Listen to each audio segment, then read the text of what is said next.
ल है, नेपालको आर्थिक नीतिमा एउटा निकै ठूलो र अलि अनौठो परिवर्तन हुन लागेको छ, जसले सरकारी कर्मचारी मात्र होइन, देशको पुरै अर्थतन्त्रलाई नै असर गर्न सक्छ। सरकारले अब महिनामा एक पटक होइन, 2 पटक तलब दिने निर्णय गरेको छ। आखिर यस्तो निर्णय किन भयो र यसको असर कस्तो होला? आउनुहोस् यसलाई अलि नजिकबाट निहालौँ। हो, ठिक सुन्नुभयो। सरकारी कर्मचारीको तलब अब महिनामा एक पटक होइन, 2 पटक आउने भयो।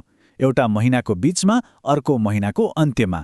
यो नेपालको लागि त बिल्कुलै नयाँ कुरा हो र यसले धेरैको ध्यान तानेको पनि छ। अब यो तलब भुक्तानीमा आएको परिवर्तनलाई अलिकति गहिराईमा गएर हेरौँ है त। यो निर्णय कसले गर्यो, कसरी गर्यो र यसलाई लागू गर्ने प्रक्रिया चाहिँ के छ? किनभने यो हेर्दा सानो लागे पनि पुरै आर्थिक प्रणालीमा एउटा ठूलै फेरबदल ल्याउन सक्ने कदम हो। यो स्लाइडले निर्णय प्रक्रियालाई छर्लङ्ग पार्छ। हेर्नुहोस्, यो कुनै हल्ला मात्रै होइन। अर्थ मन्त्रालयले मन्त्री स्तरबाटै निर्णय गरेर यसलाई पास गरिसकेको छ र यो निर्णयलाई लागू गर्नका लागि सम्बन्धित निकायमा कागजपत्र पनि पठाइसकिएको छ। भनेपछि यो प्रक्रिया अब अगाडि बढिसक्यो। ल, निर्णय त भयो, तर सबैभन्दा ठूलो प्रश्न त के हो भने सरकारले अचानक यस्तो कदम किन चाल्यो होला त? यसको पछाडि केही गहिरो आर्थिक सोच छ कि यो एउटा परीक्षण मात्रै हो? आउनुहोस् सरकारले दिएको आधिकारिक कारणबारे चर्चा गरौँ। सरकारका अनुसार यसका 2 वटा मुख्य लक्ष्य छन्।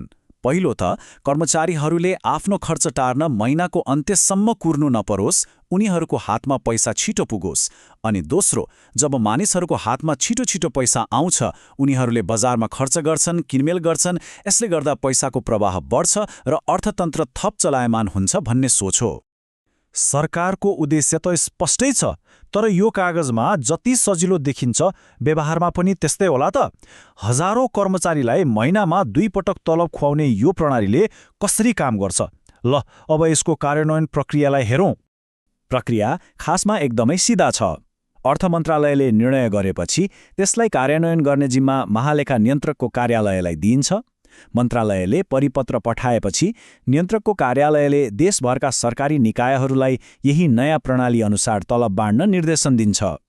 र यो कुरालाई महालेखा नियन्त्रक शोभाकान्त पौडेल आफैले पुष्टि गर्नुभएको छ।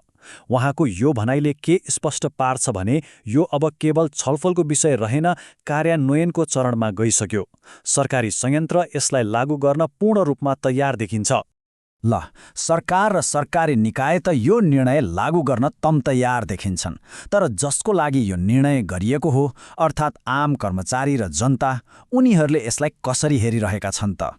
के सबैजना यो निर्णयबाट खुसी छन् वा यसमा केही असन्तुष्टि पनि छ? अब यसको सार्वजनिक प्रतिक्रियाको पाटोलाई हेरौँ।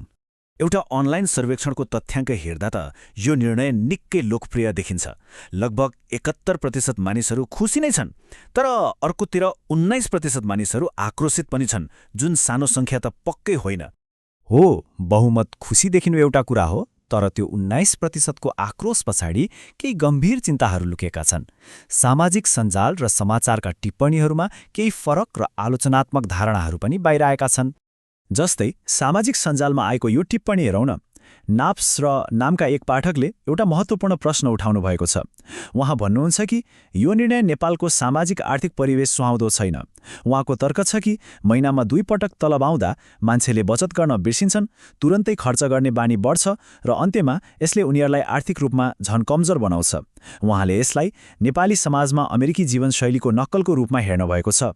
भनेपछि अब हामी एउटा दोबाटोमा छौँ। के यो कदमले साँच्चै अर्थतन्त्रलाई गतिशील बनाउला जस्तो सरकारले सोचेको छ, वा यो एउटा हतारमा गरिएको जोखिमपूर्ण प्रयोग मात्रै हो जसले नेपाली समाजको बचत गर्ने पुरानो र राम्रो बानीलाई बिगारेर उल्टो असर गर्ला?